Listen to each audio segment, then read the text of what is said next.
With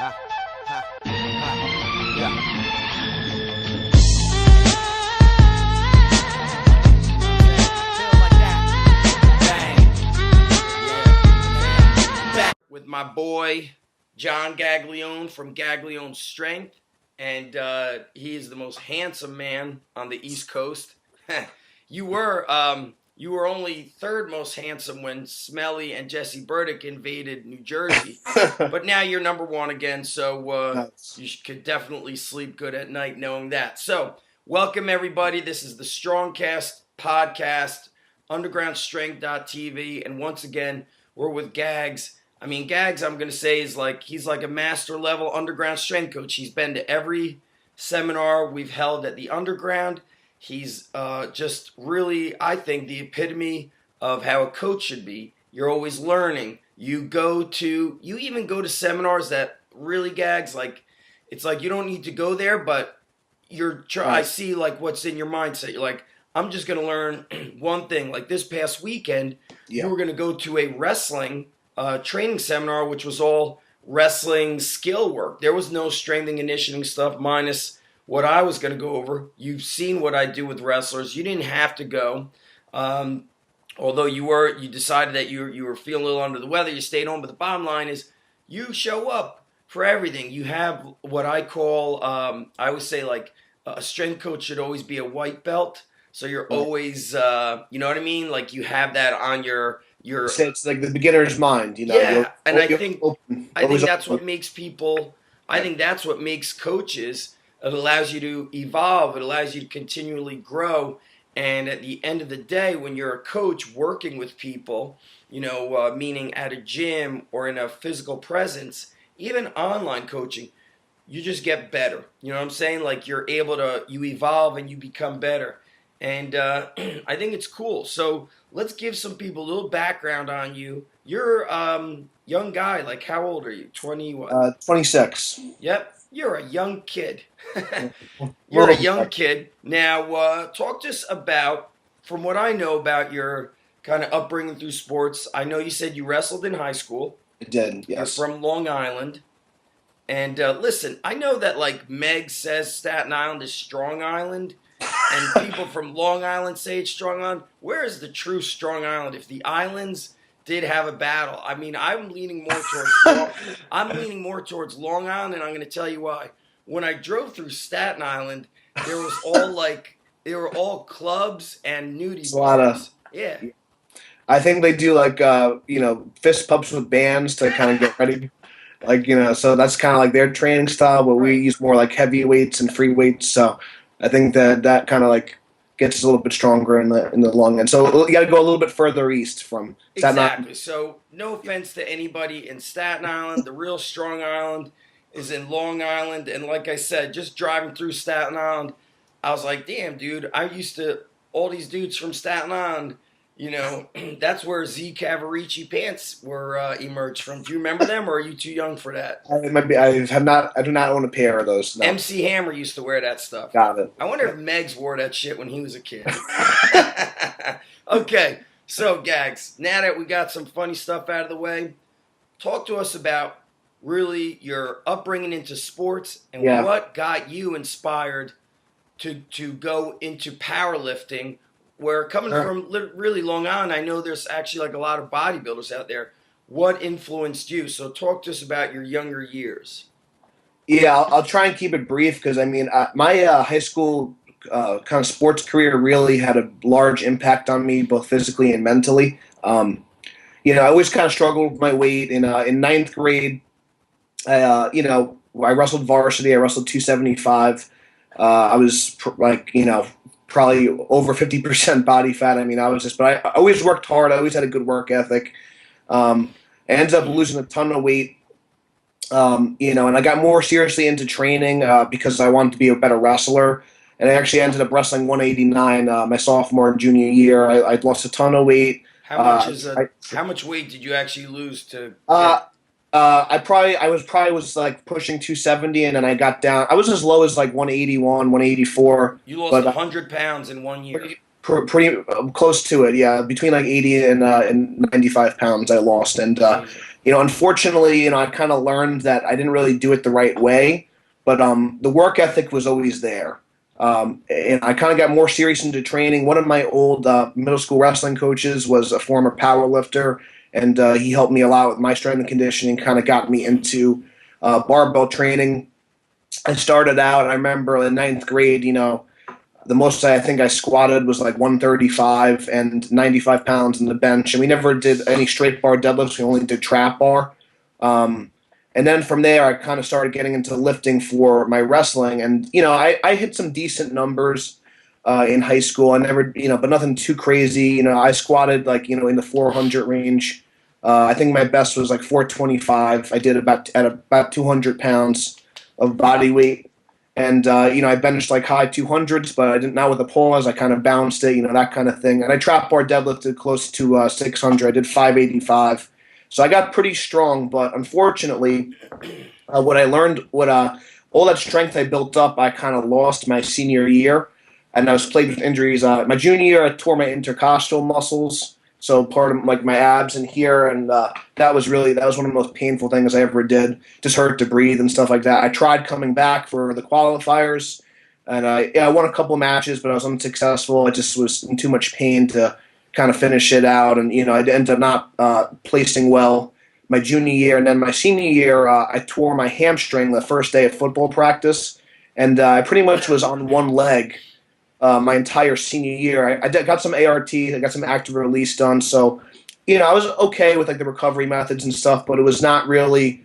If I wish I knew what I knew now about mobility and technique and stuff like that, because the work ethic was always there. I would go morning wrestling, I would run, I would do all the stuff.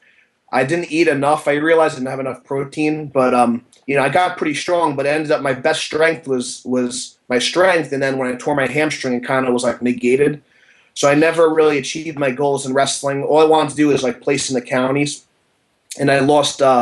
Actually, ended up losing in the round to place in double overtime, which was really like a tragic kind of thing that really messed me up. And I kind of told myself I don't know why I ever said this, but everything happens for a reason. I said if I don't place in the counties, I'm going to focus more on school and not wrestle in college. So I ended up going to Malloy College for education and I wanted to stay competitive. Right. So I ended up volunteering, started coaching wrestling at my old high school, did some strength and conditioning for them. And that's kind of like how I got into lifting. I just wanted to be competitive, so I started competing. So I was about 17 years old, and then I did my first powerlifting meet then. And I just got the iron bug, and I've been training hard ever since and just always looking to learn. And like you said, Zach, kind of like a similar thing. Like I was always hurt in high school. So even just for myself, and also I never wanted my kids that I coached to go through the same pains and aches and hardships I went through. I wanted to learn to train the correct way so I could pass on the knowledge. And so they didn't make the same mistakes. They wouldn't have hamstring tears and whatever back pain and all the stuff that I experienced, shoulder pain, back pain, all this stuff from just pounding the heavy weights, but really never any attention to form or programming or recovery, mobility, like all the stuff that we do now. I had no idea about. So I started to go to seminars, learning from people like you, traveling to, like I said, Westside Barbell and all these places where people get strong. And that was kind of like my base. That's kind of like the long story short about like my high school into my early college years. And that's when I started competing in powerlifting. And I've been pretty much competing at least one meet a year ever since I was 17 years old. So almost 10 years in just competing in powerlifting alone. So I have a lot of experience just for my own, personal training that's helped develop me as a coach. So I want to just back up because, I want to back up to you lost 100 pounds in a year, somewhere around that, but you said you did it wrong. I mean, 100 pounds in a year, so you're losing like about 8 pounds a month, so you're losing 2 pounds a week. How does somebody do that the wrong way? What was like the things that you felt were wrong? Well, I didn't eat enough protein. Sometimes I would restrict myself, and with wrestling, I was training hard. I would lift, I would run, we had morning wrestling. Like when I do something, it's like Dave Tate says, blast or dust. Like I was in like full blast mode for like a lot of high school. I mean, I didn't have as much of like a social life as maybe I could have. Like I trained my balls off, but it was just something I really, really wanted to be an all-county wrestler, and I was just like really dead set on, people like, you're too heavy, you're too this, you gotta, that was like the mindset was just lose weight, and it was not no attention to the losing, body fat versus losing muscle. And I think I set myself back a little bit, and I wish I set myself up a little bit better. I pretty much would like eat like barely anything during the day. I would have like I realize this now. Like I would pretty much eat nothing during the day, and I would just eat whatever my mom cooked at home for dinner. So I was pretty much really having one true meal a day. You were on the warrior diet. You were on the warrior diet.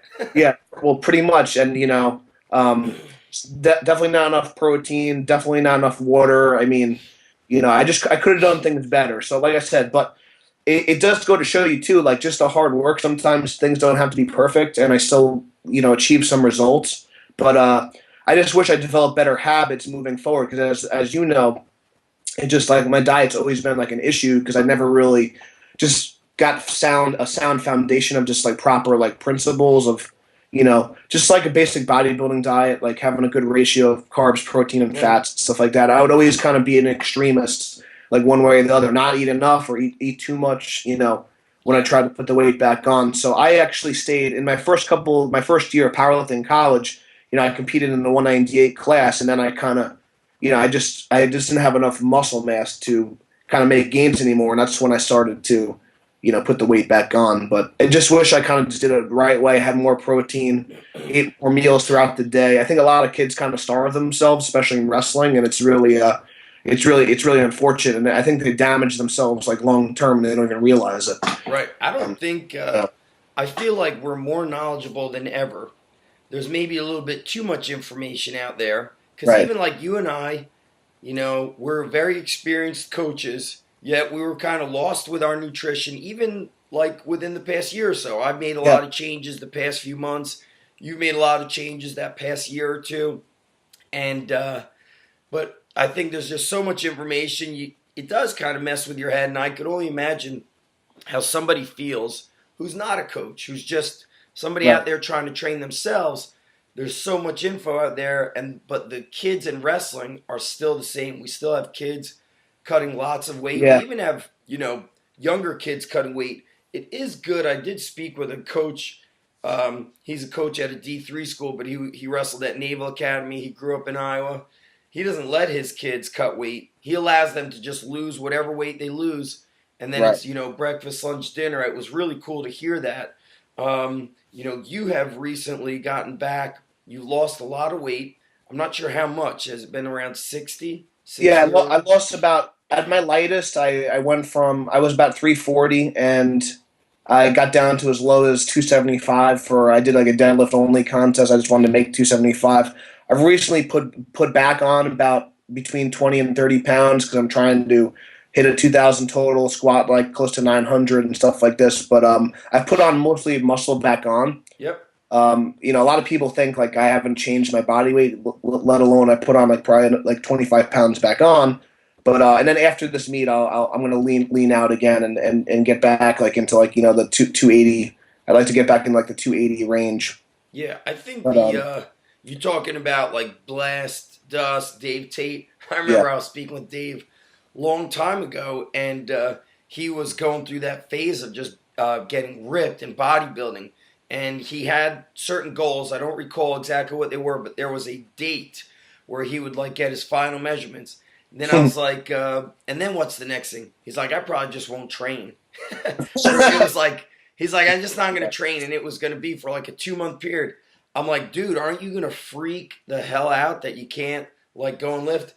He's like, nah, if I don't have a goal, he's like, I don't really care. Like, it doesn't drive me. So as you're talking about your powerlifting competitions, I also remember you were always competing. You even competed in a GS, Gear Voice Sport kettlebell competition. Was it the clean and jerk, or what did you do? Yeah, it was kind of like I was having a little bit of struggling. I was struggling a little bit at that point because I was just getting the business started. I was working it for somebody else doing personal training, and it was hard for me to get to my powerlifting crew 4 days a week. Right. So I just wanted to like kind of do something different for a little bit. I think that might have been. I'm trying to think what year that was, but I wasn't. I might not have competed in powerlifting that year, or I didn't compete as much. And I just wanted to, I was kind of getting banged up, and I was like, let me just try something different, and I ended up doing some strong sport competitions. So I did at my heaviest, I competed with a 36 kilogram bell, and it's clean and jerk. I did 16 reps each arm in like a 4 minute time span. Yeah. And then I was actually preparing to do it with a heavier bell, and I forget what my PR was, but so anyway, I was training. I was doing like 44 kilogram bell overhead. My PR was like 12 reps each arm, and I dislocated my shoulder. That's And right. that kind of sent me back to powerlifting, where I realized that the high reps overhead maybe wasn't the best thing, and you know, that's when I kind of get. But it was just I always like to like try new things, and I think when I competed in kettlebells, it kind of gave me an appreciation for like kind of like how to actually train for sport with the bells. And it was definitely it's interesting. I think that gave me a unique like kind of insight on just a different like method of strength training Sure. with the odd objects and stuff like that. And I've done some strongman competitions as well, but powerlifting is like my best thing. So I realize now like I'll kind of stick to what I'm good at, and then I'll dabble in the strongman, I'll dabble in the kettlebells, but my kind of heart is always with like the bench squat and deadlift, and that's kind of like what my body's more built for. Right. And I realize when I start to push the other things too much, I get more injured. It's just my body's, just the stuff overhead and stuff with my shoulder. I've had a lot of shoulder issues in the past from benching incorrectly in high school and stuff like that. So just the overhead stuff doesn't agree with me as much, especially with high reps, and high reps under fatigue can be very dangerous. So Yeah, it's really interesting to see, like, we had a seminar at my gym when we first opened. This is like 6.5 years ago with Fedorenko. yes. And to be, the guy's a monster with that stuff, but he looks like he doesn't really work out, It's very interesting, yeah. And he was extremely strong. He did a 10-minute, he may have done a 10-minute snatch, like a 5-minute each side with the 70-pounder. Yeah, it's crazy. Or he may have done double clean and jerk. I can't remember. And then at the end of the whole seminar, it was a 2-day seminar. So on a Sunday, this is after teaching and doing all this stuff, he flipped. I showed him, I didn't even show him how to, they just like challenged him to flip the 600-pound tire. And he flipped it without using his knee, without getting a good angle. He just came straight up to it. And he like basically he like cleaned it to the rack and then pushed it over. He like flipped it across the gym and back. It's on video. He may have done like 5 reps, but never did it before. Yeah. And it was amazing to see how one style of lifting carries over to strength in other areas. Yeah. So it was pretty cool. What do you feel, since your involvement with the powerlifting competitions, competing in kettlebell sport, competing in strongman? I remember seeing you competed in strongman. What have you learned about yourself? Like just mentally, what have you learned about, I guess, life in general through this regular competing? I think it was like you were saying about Dave Tate. Like I really believe that everyone needs goals, and I think sometimes people get really caught up on, I want a 6-pack, I want this, I want to put on muscle, and that stuff's kind of hard to quantify sometimes. And the scale, as you know, is not always the best measure of like health or muscle mass, whatever it is. So with strength sports, the weight on the bar is it's like either you lift more or you don't. You get more reps or you don't. You can see your progress, and if you haven't been training right, it's going to be apparent. It's going to show on the barbell. It's going to show up on game day. And the difference between, I know competition maybe like some people, I used to kind of think maybe competition's not for everyone, but now I'm thinking more and more people need to send in that check. They need to commit. They need to like kind of put themselves out there a little bit. It makes you, like you talk about, you're getting a little uncomfortable. You got to be comfortable being uncomfortable, kind of thing. Yep. And your training will accelerate to a whole new level. And honestly, as long as your diet's right, your body will change along with your strength. As your strength increases, your body's going to change too. It just drives me in a different way. Like, if I didn't have this meet coming up, I'm not putting 800 plus pounds on my back just for shits and giggles. Like, I need a date. I need something to drive me, because otherwise it's like, well, I don't really feel good today. I'll do it next week, and then you put it off. If you have a deadline for something, you're gonna make sure like you get it done. So um, it's really just really important, So you've competed in these numerous events. Now you've got this big goal, and what's your total goal? My best total to date is 1925. Yep. And then I want a total 2,000 this meet. So between the bench squat and the deadlift, so I should be there. Like I said, I don't really care what the combination of numbers is. Right. But however I'm going to get there, I want to get there. I should, this training cycle. If I just replicate what I did in training, I'll get it.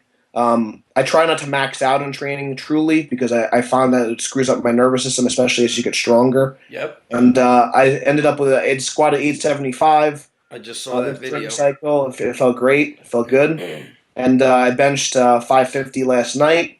And then I pulled a real easy 605 deadlift. I kind of ripped it up. So I feel like I have a lot more in the tank. So if I just replicate those numbers, I'll be over the 2,000 mark just with those. So I just got to make sure I just get that squat in. The squat's really the most important thing because that's like my best lift, and it's gonna, if I could squat close to 900, I'm pretty much like halfway there already, and then the rest is gravy, So I want to talk about. We're going to kind of skip ahead. I want to talk about your training partners, kind of how you found them, and then we're going to go backwards because, in a nutshell, you've got a job during the day. Then you go and open up your gym and you train athletes. Yes. And I know you train adults at the gym. I'm not sure if that's morning and evening.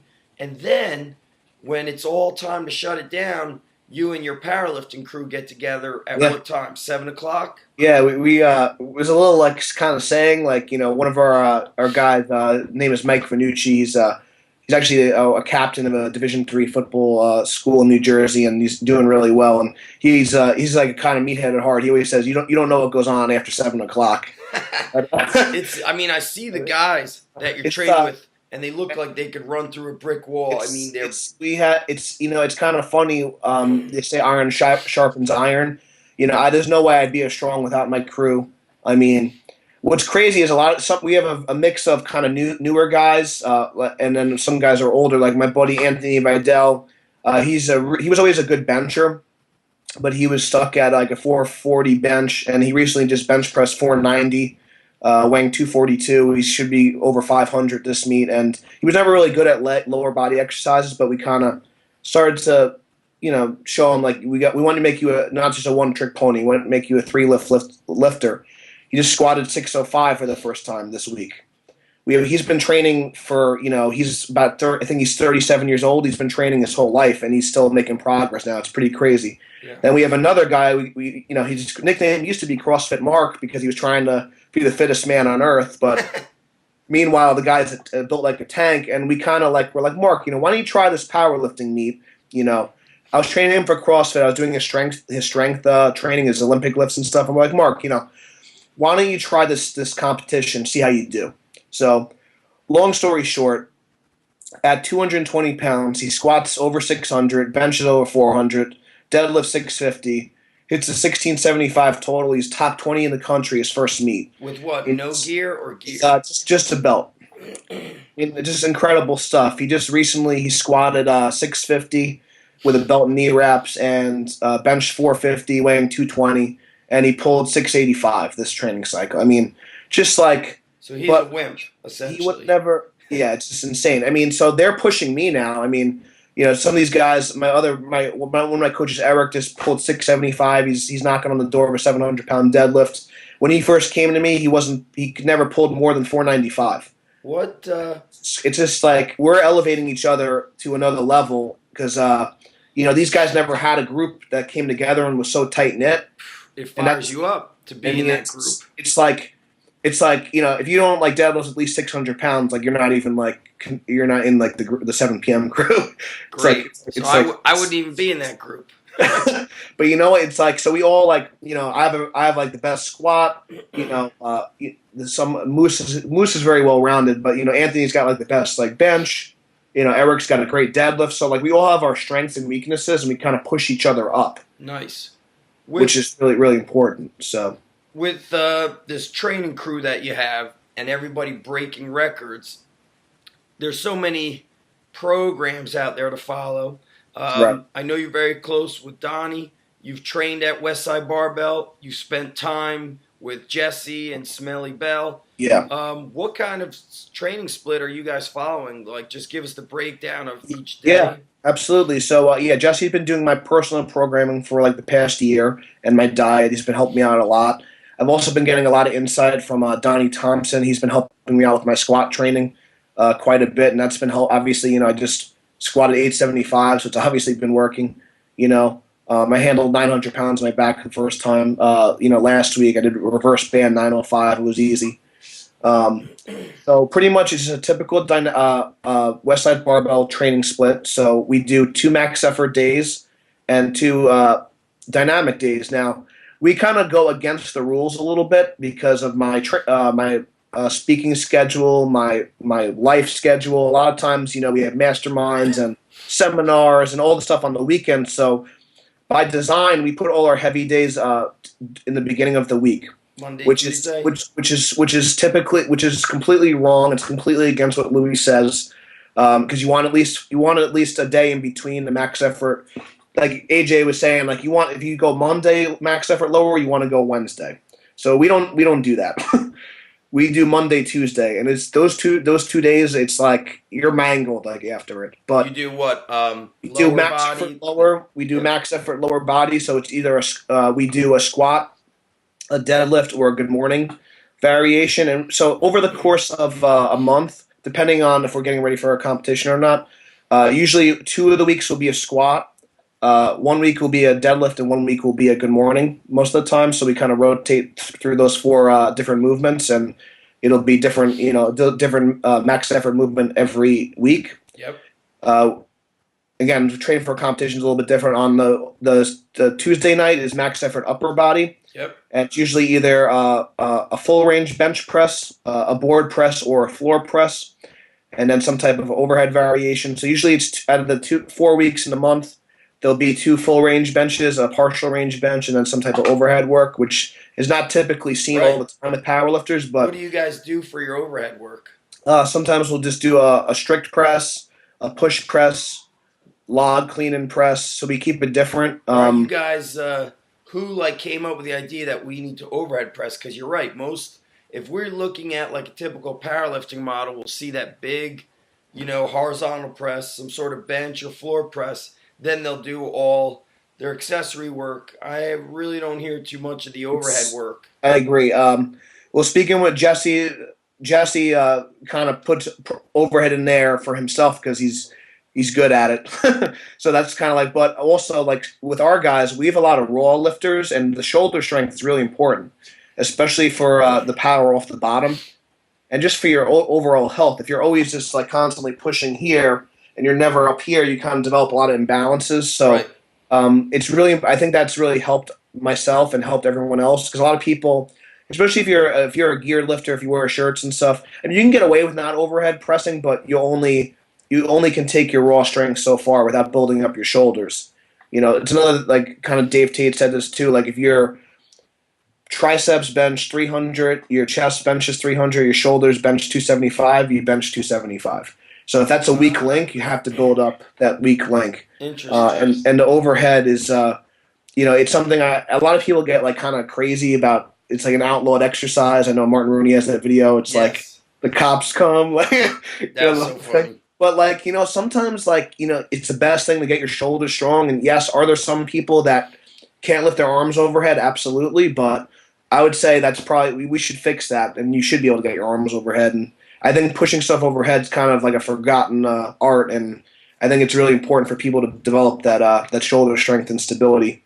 It's super important to add in. That you're doing. So you'll do a barbell overhead. You'll do a log clean and press. Yeah. Clean it every rep. Sometimes, mix it up. sometimes.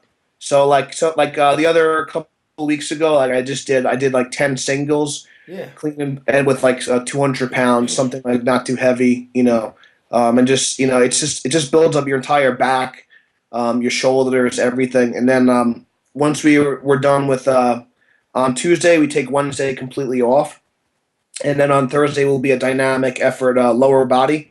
And usually we'll squat and deadlift on that day most of the time. So we'll do some type of either box squat or free squat with accommodating resistance. And then we'll do the same thing with a deadlift. Sometimes we'll do straight weight. Sometimes we'll do chains. Sometimes we'll do bands. Sometimes we'll pull off a deficit for speed, which is something that's different. Yeah. But the deficit deadlifts, are really good for building that starting strength. Because not everyone's weak at the top. Some people are weak at the bottom. So the deficit deadlifts are good for improving your starting power. And then for same thing on dynamic effort upper body. Sometimes we will do speed bench. Sometimes we'll do speed floor press. Sometimes we'll do speed overhead. And then other times we'll just do bodybuilding. So we'll just do like a 5x5, Right. or sets of 10. We'll use the bamboo bar for sets of 20. I know we did the bamboo bar That's the other tough. week, which is it's a series. It's really good for building up the shoulder stabilizer muscles. And you can't always, like with the upper body, the shoulder joint's much smaller than the hip joint. So pounding with bands and chains all the time can be tough on the shoulder. So it's good, like every fourth week or so, just do like a bodybuilding day, or Right. don't always have to do speed work. A lot of people, it beats up their elbows and shoulders. So it's good to just throw in some bodybuilding movements and just like dumbbell bench and doing high rep bamboo bar, or just overhead press for like 10 reps. It's good to kind of build up the upper body. I think you got to be a little bit more cautious with the explosive training, because you can really beat up your shoulders, Yeah. and your elbows take a beating with the bands. So we'll throw those in as well. So That's you kind of guys, like a typical training week for us. you get those 4 sessions in. Do you guys meet up for an extra day? Do you do anything else, or is it kind of like Sometimes, whatever like you feel? Saturday is usually my conditioning day. So like when I'm trying to lean out, I'll do some type of like long distance run. Sometimes I'll hit like a kind of a CrossFit workout at a playground. While I'll do like Murph or something like that. Wow. But I never. Right now, I'm not doing that for if I'm not training for a meet. But instead of doing, I never do lower body. So like I'll do like a modified Murph. So I'll do like 5 pull-ups, 10 push-ups, and then like I'll do abs, like 15 abs instead. So I'll do like dip bar knee raises or sit-ups or something like that. And then I always use parallel bars, Yeah. the monkey bars for pull-ups, a little easier on my shoulders. And sometimes I'll just do like 10 to 15 or 20 rounds of that when I'm trying to lean out. If I'm not trying to lean out, that'll just be a recovery day. And then for my other guys, sometimes they'll just work on a weak area on Saturday. So they might do extra arm work. Yeah. They might do extra upper back. So if someone's not trying, like most of our guys like are not most of our guys are like leaner guys, so they might do more like bodybuilding work on that day or something like that, or just completely recovery. But we try not to, we look to them to move and do more active recovery versus just like laying down and doing nothing. Good. Awesome. So you've done a lot of traveling. I remember we had that great seminar with Mark Bell and Jesse at my gym. I think like it was about 3 years ago. You went and trained with them somewhere up in Mass, maybe, when they did a powerlifting course. That was a really fun day. Yep. And you went out to Westside. So talk to us about just some lessons learned. You've also had Donnie Thompson come to your gym, Travis Mash heading out there. It's really cool. Just, always a white belt. Talk to us about any like big things you've learned being around these coaches that are at a high level of where they're at. You were at Westside, then you're with Mark and Jesse, who are hitting over 2,000 total. Donnie Thompson, world record holder. AJ Roberts, we were with a couple weeks ago. So anything, let's like just break it down. Let's start with Westside Barbell. Any things that kind of hit you strong when you were there versus just reading about it, watching videos? I went. There was a seminar at Elite Fitness Systems. It was like one of the first like learn to train seminars, and I just hit up Louis through email, and lo and behold, I got an email back from. It was just kind of crazy, The way it works is Doris types and Louis says, "Say this." So anyway, but I was just kind of like shocked that he got back so quick. It's just kind of funny. But what I've learned about Westside, as long as you're willing to train, like anyone could really go there. Yep. But most people, it's kind of like Louis doesn't want you to watch. Like he wants you to get under, so I came in, whatever, he was kind of joking, a little bit. Like he wasn't being a dick, but he was kind of like saying at Elite, people have their suitcases and their duffel bags. Like we have our gym bags on our floor, like, he's like, you're not, pretty much what he was saying is you're not watching here. It's like, if you're here, you're here to train, you're here to get better. At the time I was not, this is probably like 3 or 4 years ago. I was not nearly as strong as I am now. I felt like a little girl. I mean, like I saw like, some of the girls, what they were doing and some of like the younger kids, I think there was like a 165 kid who was like squatting like 8 something. It was just like. What was he, a powerlifter or a wrestler? Yeah, he was a powerlifter. Interesting. I think I saw like some of the girls like Jean Fry and Nikki Anderson and stuff. Like I don't know if they probably don't, didn't remember me then, but some of these girls are like, they're able to squat like 400 pounds, deadlift over 500. I mean, it's just crazy stuff. And that's when I actually met AJ for the first time, and he was a lot bigger. And on his like off day, he was like doing 100-pound like dumbbell overhead presses, like just for shits and giggles, just like fooling around pretty much. Like not even, it was like an extra workout for him. Right. I saw, some of the benching, it was just crazy. So I did my speed bench with like 135 and bands. I was just like in a corner, like, just hoping that, no one like yelled at me or whatever. But, some guys were showing me some different things. Louis was actually one of the first people to convince me to switch over to a sumo deadlift because of my thighs and my build. And that's when I really started thinking about it. And then, now I'm deadlifting over 600 pounds. That's always been like kind of a struggling point for me to get past that 600-pound mark. And now my deadlift's starting to take off. So he kind of like, he just says things bluntly, and he's just not going to sugarcoat it. And I thought that was a real big eye opener for me. He's not like, we're there to get better. We're not there to be like friends and stuff like that. I mean, like he just tells you what you need to do, and then if you do it, you're going to get better. And everyone was just like getting after it. No one was like worried about things being perfect like all the time. Like people were just getting after it, and Louis he's a man of like few words when he's coaching people, but like when he says something, it's usually very valuable. And I think a lot of people they want this big explanation, or they want this like crazy special thing. And maybe sometimes Louis comes up with these kind of crazy exercises, but a lot of times it's a simple thing, and you just got to just put your nose down and get to work and, listen to your coach. It's just like basic things. And the Westside, I feel like the environment might be more important than anything else. 'Cause a lot of people know about the training methods. Right. But like I said, now that I have training partners that are better than me in certain lifts, it just elevates you to a new level. Like you can't be satisfied with being the big fish. You want to be the small fish. Because when you're at the top, it's like you have nowhere to go.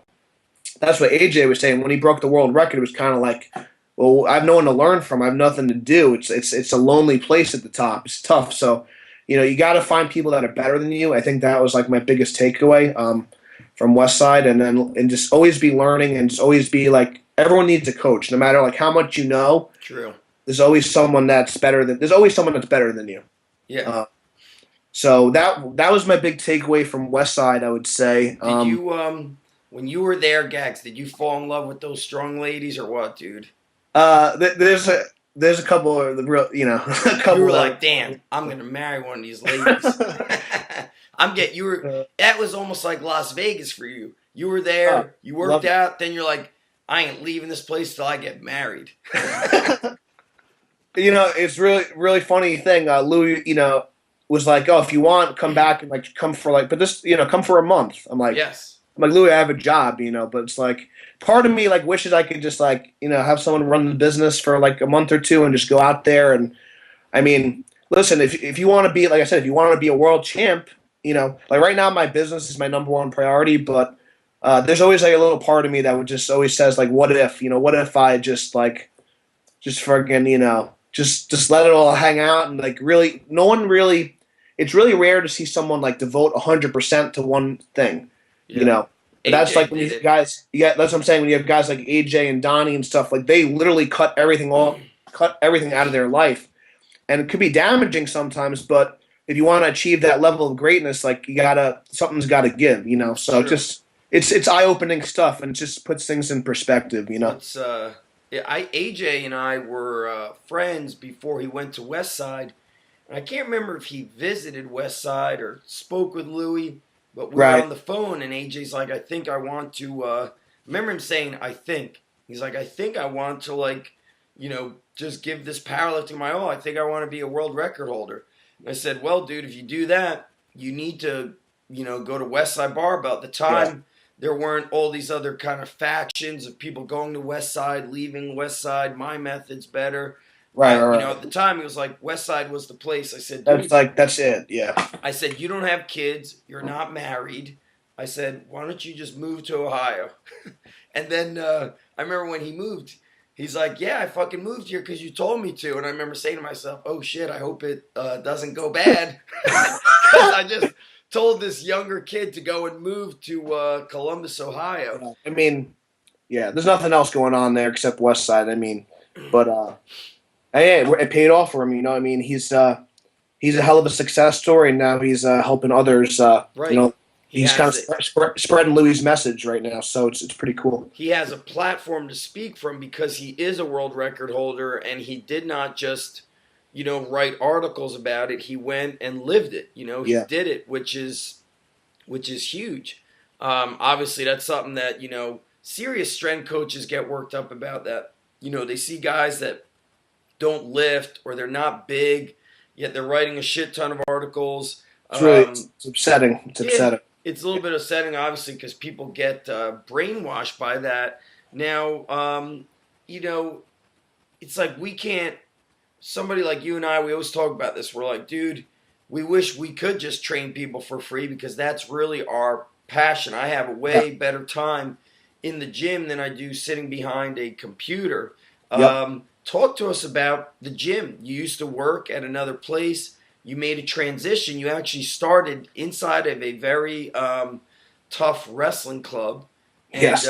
yeah, the guy is Vugar, and Yeah. it's called Vugar Honors Wrestling Club. That's right. Russian style, baby. Yeah, and I've seen that guy wrestle, and he's He's not now. a big guy, but I've seen him really manhandle people and just throw them around on a mat. I think was he a bronze medalist in the Olympics Yeah, I think he was bronze. He also took fourth one year, as a and Greco-Roman.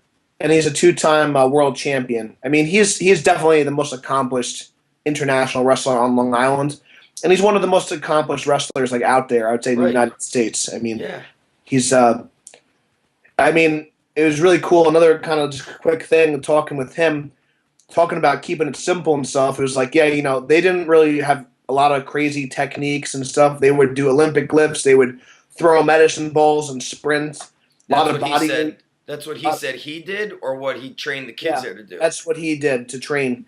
A lot of gymnastics, a lot of body weight training. Right. I mean, they just and what was kind of cool is like they had like with the schools and stuff there, like they have the same coach for like an extended period of time, Yes. so they could really develop the kids into like pretty much machines. He's a really interesting. It was a cool experience starting in the club. What It equipment? was it was a little crazy at times with like people running around and little kids and stuff. But one advice I could always give to people is like I think I did it the right way. I started volunteering. A lot of people kind of skip that stage completely. Yeah. I did. I put in a lot of time for free, and I got results for kids. How did know? how did you say, hey, I'm a volunteer coach? Who did you go to? When I really I missed wrestling a lot in college, and especially like not it's I'm getting like a little emotional thinking about it, but like I'm sure like when you don't reach your goal and you put so much into it, it's like a lot of people say, well, at least you could put your head at night, you worked hard, but like it doesn't make it any easier when you fail. Like I'll tell you that. I mean, I think that's kind of bull. Sometimes it's worse, and I know I've said that to kids sometimes in the past, but I don't know if I could have worked any harder in high school, and it was really emotional when I lost that my last. That's what you always remember. Your last match is a Sure. loss. I mean, it's pretty. It screwed me up for a few months. And anyway, so my first freshman year in college, I went back to my coach. I don't think my coach really thought anything of it. Like if he thought I was going to be as successful as I am now. I don't even know if he still realizes. Hope I would love it if he watched this one day. But I ended up, just volunteering my time. I took a couple of kids under my wing because they knew I was successful with powerlifting and stuff. And um, we had one kid that, really amazing success story. He wasn't even like in the starting lineup. He was like all league, and then he went from like being fourth in his conference, which is like okay, and he trained his balls off, and then he ended up being second in the county. Just unbelievable stuff. I mean, he pinned the number one seed in the county tournament. I mean, just unbelievable. I think this was like And in the beginning. I remember this. You were so fired up. it was pretty crazy, man. And then another kid, this other guy, he ended up actually being, he was more of a football player that turned wrestler. Like I remember going into the high school weight room because I would help the kids out, and he missed a 315 trap bar deadlift, and I said, listen, I'm like, the kid's name was Nick. Nick, let me show you how to do it the right way, whatever. So he ended up started training with me. Long story short, he ends up deadlifting within a couple of months. Trap bar deadlifts 500 pounds. And this is when you were volunteering at the high school weight room. Yes. And, what we did, we started training kids in a commercial gym on the side. What do you got, a pet bird back there, Gags? It's my dad's avid bird lover. It's a bird clock, but yeah. Oh, okay. I didn't know if you had one of those talking parrots. And your parrot would be like, hey, forget about it. But so anyway, so he ended up putting like 200 pounds on a strap bar deadlift. This was a really emotional thing for me because I also did scouting for my kids that I trained with. Like I was like doing crazy stuff. I was videotaping like the competition. We were like getting strategy and game plans. Like nice. it was we had a lot of fun. I mean, it was a lot. I couldn't have the time to do that now. But anyway, so my buddy, was one of our kids, Nick. We videotaped the number one seed, and we noticed that he would always knee pick. And so we figured a counter move. He would do like the slide by. Some people like it's kind of like a duck under thing.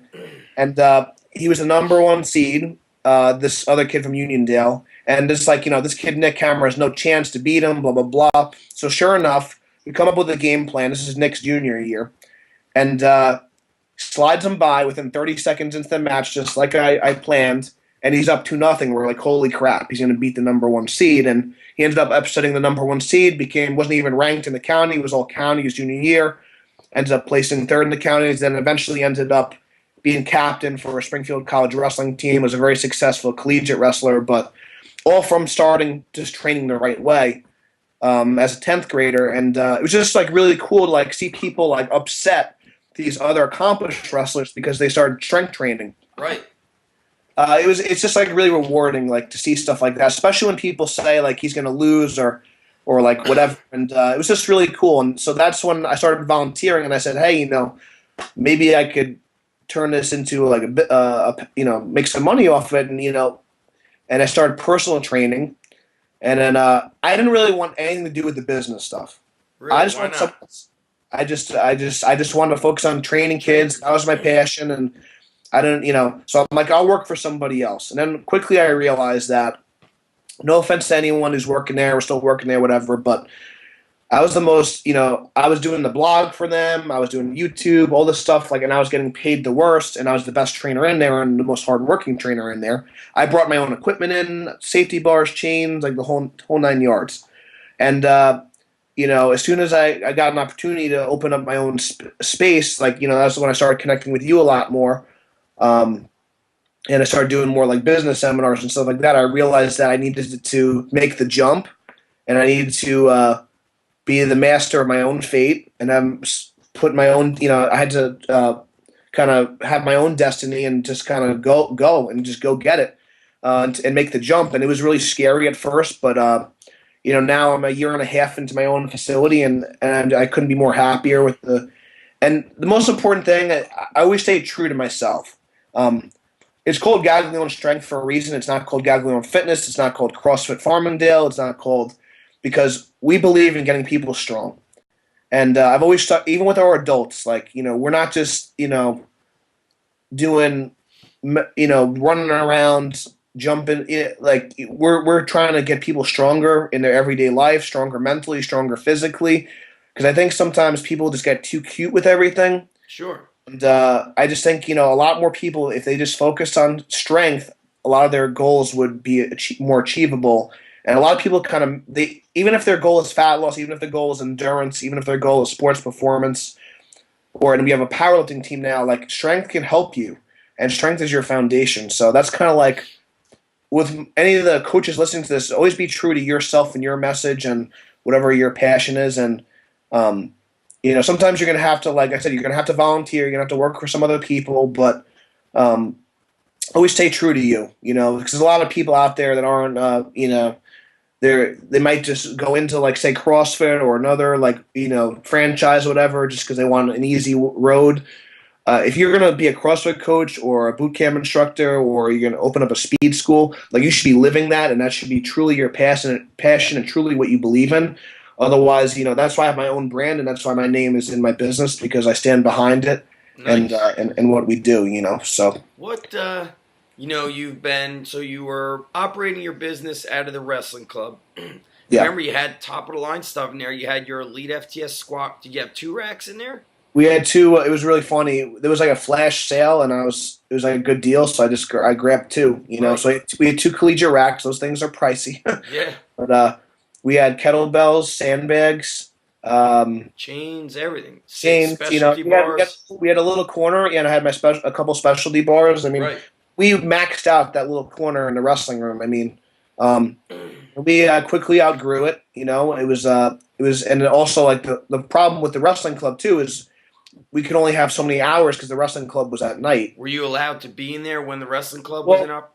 That was kind of like getting to be a little bit of an issue toward the end of our stay, but because what would happen was, like, the 7 p.m. crew would train, but again, some of us, like, we had some guys like my buddy Dom and stuff. He's closing in I don't think he ever deadlifted 700 yet, but, like, at the time he was pulling, like, mid 6s and stuff and squatting, like, 600 range also, and it was tough to, like, just spot and organize the groups and stuff, like, so we would train ourselves, like, the kind of, at the time was, like, me and my buddy Dom and Eric, and Eric was just, like, an intern at the time, but he would start to train with us, and it was just tough to, like, we were kind of trapped in that corner when the wrestling club was in session. When the wrestling club wasn't in session, we had the mats to utilize for bodyweight training, kettlebells, assistance work, and we would do a heavy. But when the groups kind of got larger, it became, like, tougher to manage everything, and we didn't have enough space in that corner when the wrestling club was going on. So it was a good transition. I'm happy that I went the road I did, because I would have been had some debt to repay if I went straight into owning my own space. It would have been a much tougher road. Right. Let's talk about maybe some lessons you learned as a warehouse gym owner, as a strength coach. So since you've opened up, I know you train adults, you have some stuff going on in the morning. Is there 2 or 3 lessons you'd like to share with other coaches out there, good or even, tough lessons learned? I think the biggest one, off the start, like, you have to really think about organization and scheduling and bill paying and stuff. Like, I wish I had, like, EFT and stuff set up from the get-go. What do you guys use for EFT? Well, that's the thing. Like, I use, like, a local company. I'm actually I've been talking with Megs about this and some other people. I'm, like, going back and forth between MindBody and Front Desk HQ. Yep. I'm kind of leaning towards Front Desk right now. Right. Because I'm using, like, a local EFT company, and we don't have any scheduling features, and there's a lot of problems with it. So I need something more, versatile and, stuff like that. So I wish I went with, like, something like Front Desk or MindBody out of the gate, even if, I felt like I didn't need it, just so I'd be more organized. I think I did this, but, like, start simple. A lot of people don't know this about me, but another quick story for all you guys. I had my reverse hyper, my 45-degree hyper, and a dumbbell set sitting in my garage for, I think, about 3 years before I ever used it. It out in, like, public? Like, used it, because I got a good deal on these things, and I knew that my dream was to open up my own gym. So, like, I started collecting these pieces of equipment. For Christmas, I'll get a safety bar. For this, I'll get a Swiss bar. I didn't just invest $100,000 out of the gate when I opened up my facility. Like, I had a lot of the stuff paid for already. And I think a lot of people, like, be careful with like getting loans and stuff like that, and being in the red Nice. initially. If you have if you like, listen, if you I got this dumbbell rack and set for like $100.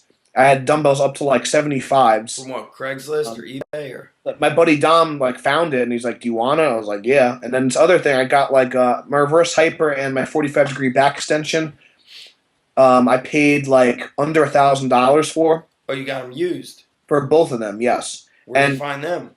just some gym owner wanted to get rid of them, so I'm like, I'll snatch them up. Nice. The 45-degree back extension is like $700 plus shipping just for the one and the reverse hyper is like over $1,000 plus shipping. So I saved probably we snagged up your glued ham from Edison, just like all these things like For free. for free. It's great. Taking care of my boy Gags. It's good. So we got a piece of underground, Gag strength. So we use that a lot. But Awesome. a lot of people don't realize like you don't always you need the biggest, fanciest, pristine stuff out of the gate. You don't want to buy twice, but at the same time, like just get your straight bars and your maybe some kettlebells. Just start off small. And then build from there. Like you could always expand, but it's really you never want to like get to the chance where you have to downsize or be like $100,000 in the hole. I probably have well over $100,000 invested in equipment, but it was over like an 8-year span of buying stuff.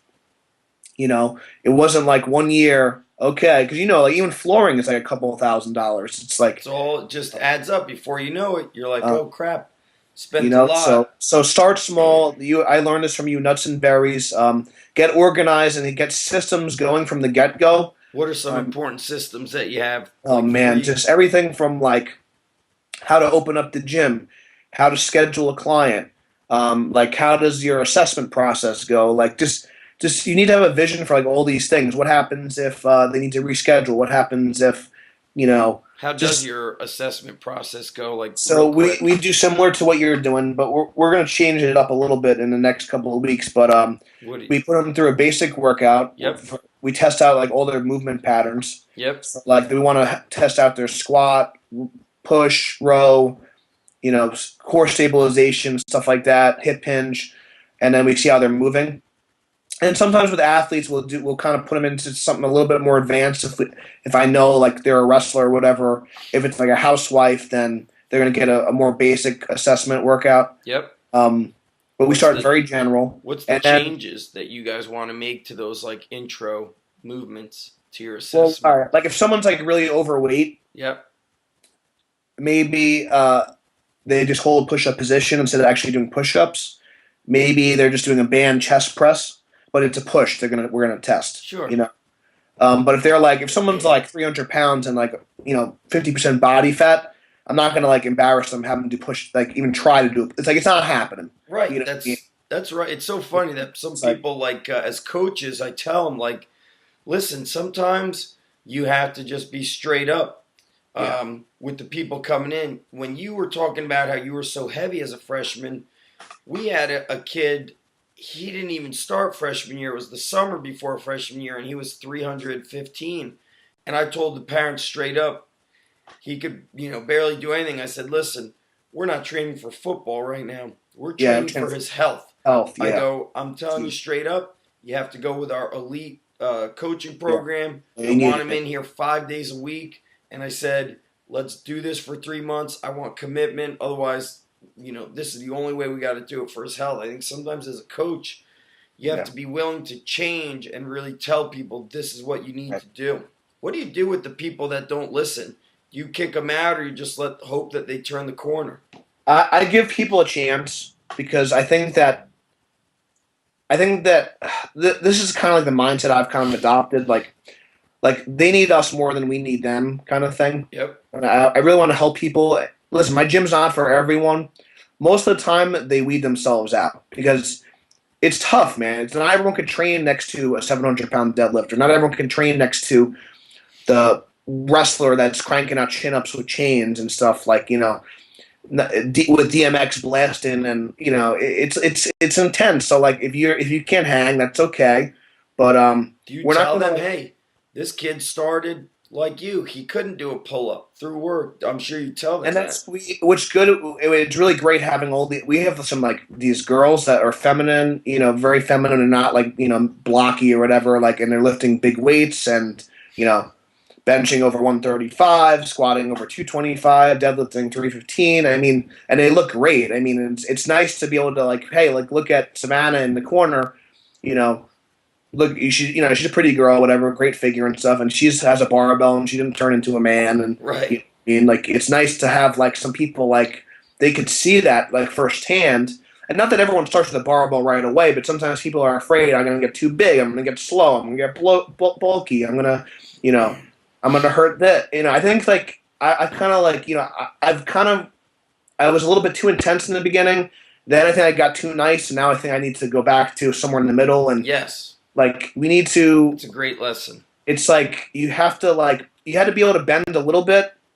You know, you can't just be like have all these strict rules and be like I'm only training wrestlers. I'm only doing this. Like train everybody, but everyone needs to have a certain standard when they come in. Like I'm not going to baby you. I want you to whatever hard is for you. I want you to put in 100%. So give me whatever you can give. Nice.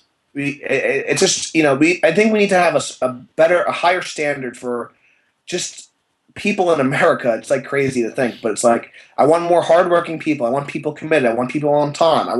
It's like you think this stuff is basic, but it's not so common anymore for people to Right. work hard and be committed and like you're telling me I gotta commit for at least 3 months. It's like yeah, like that's just the beginning. Like you can't stop training. Like, you got to keep it going. This is like listen. I didn't squat 875 out of the gate. Like I started with 135. I've put on like 100, collectively, 100 pounds, like on average every year. I started with 135 and go from there. Yeah. My buddy Eric started with like a 500-pound deadlift. 2 years later, now he's at 600, 675. Or the kids. Even the kids, like, hey, he couldn't do a push up or a pull up. Now he could do 50 push ups. He could do 10 pull ups with 40 pounds. There's this.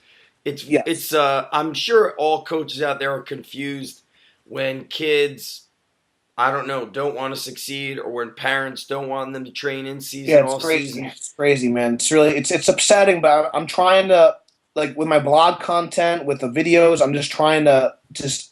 You think like everyone would know like you should train in season. You think everyone would know if you're an adult you need to train through the holidays. You need to like this, but it's still like a problem. And you gotta keep hammering that whatever your message is. That's another good advice is keep hammering your message.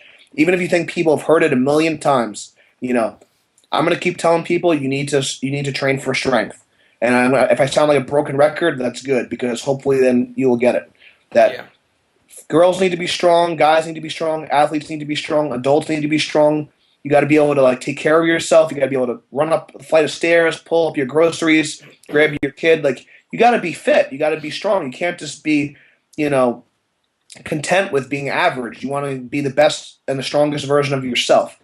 Like I said, it gets me, fired up thinking about it. But the people that just want to like, well, I don't want to get too strong. I don't want to get too big. I don't want to have too much muscle. Like, I wish that was a problem. Like, I wish it was that easy to put on muscle mass, and get stronger. It's a lot of work. It takes time.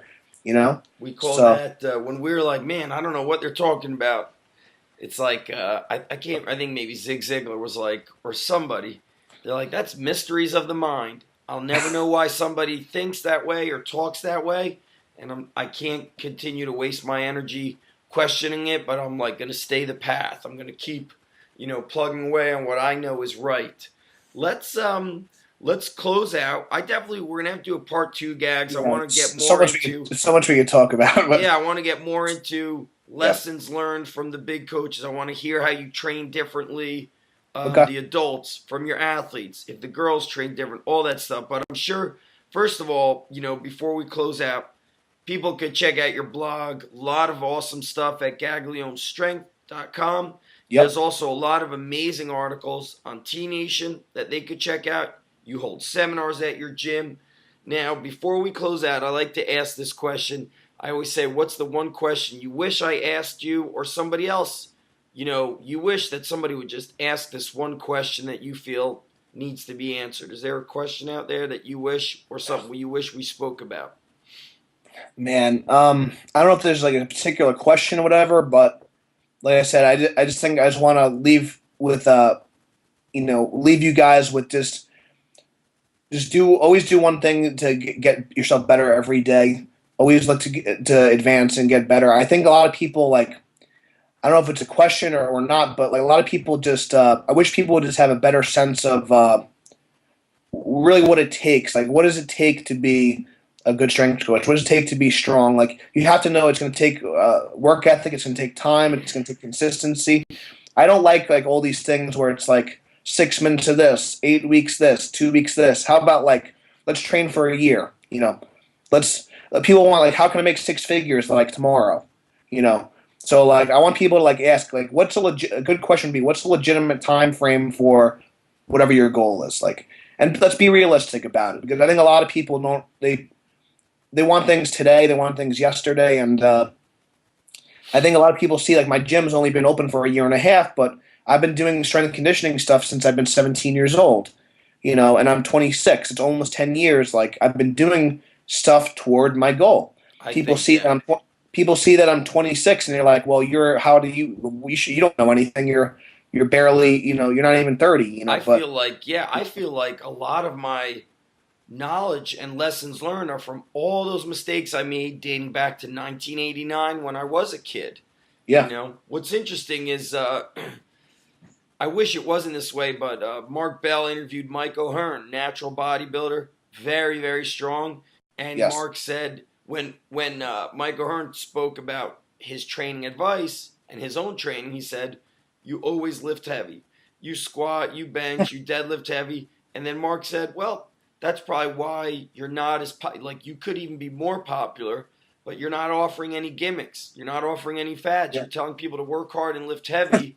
He goes, if you didn't tell people that stuff, you'd have a better following. And Michael Hearn's like, you're probably right. And I think I'd like to close out. I think it's a great lesson is that you stick to your guns because we know that if we have people use light weights and do a lot of running around, jumping around, sure, we're going to get their heart rate going. We're going to build their stamina, but your body is not as healthy when it's weak.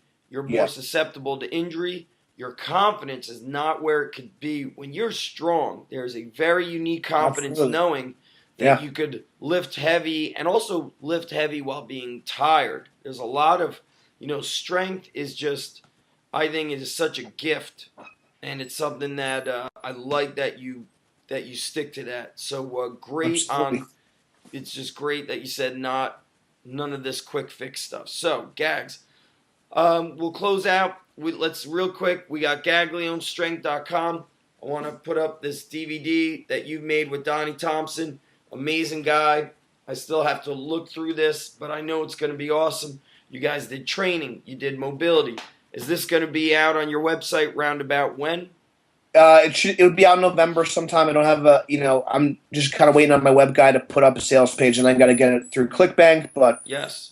just be on the if you guys, I would just say if you give Gaglione Strength fan page a like, and you'll get all the updates on what our social media stuff because I'm gonna release that on I'll share it on Facebook and all that stuff, and then myself and Donnie will be holding another event in 2014 and it's going to be really big. So just be on the lookout. I can't say too much about it yet, but Zach, you're invited. Of course, you got to come up and see I Super D. totally.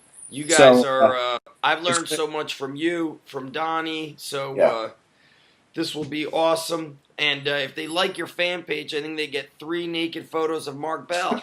yeah, yeah. Which That's I don't really want to actually stop people from liking the fan page. There could be, if you don't want that, we'll figure some other gift out for liking the Gaglione Strength fan page. But check out Gags on his website, on Facebook, YouTube, and if anybody's in the Long Island area, check it out. You're got that one website, everything's together. So you're the man, Gags.